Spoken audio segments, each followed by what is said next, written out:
Welcome to A Recipe Reborn, featuring your favorite foods from Final Fantasy XIV. Hello, my name is Lemon Drop, and I develop recipes by combining real-life culinary inspiration with the in-game recipe, description, thumbnail, geography, and lore. If you're into 14 and food, please subscribe and click the bell for a new episode every Tuesday. Today I'm making fruitcake. If this doesn't sound familiar to you, it may be because this item is from the very first Starlight celebration in 2013. It is a popular dessert in Ul'dah and is described as so hard and dense that it causes at least 37 fruitcake-related accidents every season. Since this is a seasonal item, there is no in-game recipe, so I plan to make it authentically Ul'dahn by incorporating ingredients local to Thanalan such as rye flour, cloves, ginger, and even though grapes are from La Noscea, I wanted to use Sultana raisins in honor of Sultana Nanamo Ulnamo, the ruler of Ul'dah. Naturally, the first Starlight celebration established the origins and traditions of the festival, and a journalist named Dural Tharal recorded them in an article for the Mithril Eye newspaper. Ishgardian knights disguised orphans in their red jackets to sneak them into their barracks so that they could shelter and feed them during the coldest days of winter. Those orphans grew up and relived their experience by giving out gifts to children while donning red attire.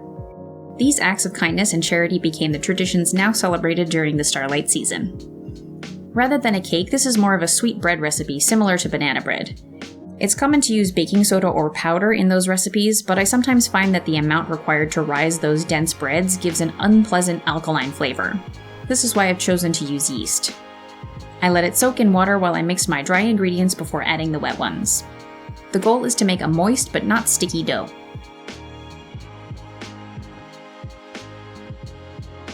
If it needs to be stirred rather than kneaded, that's how I know I need more flour, so I'm adding it a little bit at a time until it no longer sticks to my hand. That looks about right. I'm letting this rest in a warm place until it's doubled in size. While I wait, I'm covering my raisins with water to bring them to a boil and soak in hot water for a few minutes to make them plump and tender. I'm not a big fan of candied ginger or chewing on ginger generally for that matter, so I'm infusing some milk with sliced ginger, and I'll use this later to make the glaze. My dough has risen and I'm pressing it down to squeeze out the large air bubbles. Ul'dah is a mining town, and this dessert is called fruitcake, so I want to evoke the shape of boulders, rocks, minerals, and precious metals. To do this, I'm cutting my dough into small chunks to represent the rocks, and the raisins will represent the ores.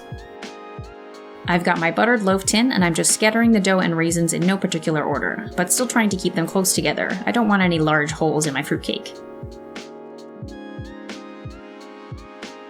I'm covering it and letting it proof in a warm place until it's doubled in size. This goes into the oven to bake 20 minutes at a time for about an hour. If you plan to do this at home, make sure you keep an eye on it because the dough was tossed in sugar, so it goes from brown to burned very quickly. Cover it with foil or a lid if it's getting too dark too quickly. While the cake is cooling, I'm making the glaze by adding the ginger-infused milk to powdered sugar and giving it a good stir. The most difficult part is waiting for the cake to be fully cooled before pouring on the glaze, otherwise it will slide right off. And that's about it. All that's left to do is watch as the glaze oozes over the rocky chunks of dough and the raisin gems tucked between them. Even though this is a dense cake, the raisins inside give a tender and juicy variation to the texture, so each bite feels slightly different in my mouth. The first flavor that you notice is the sweetness, but as that subsides, the ginger follows after it and lengthens the overall time you taste and experience it. Anyway, that's it for the first in a series of 4 Starlight celebration recipes I have planned for this month. For the full recipe and instructions, please check out the link to my website in the description below and in the card at the top of the screen. Thank you for watching, and I will see you next week for another recipe and another episode.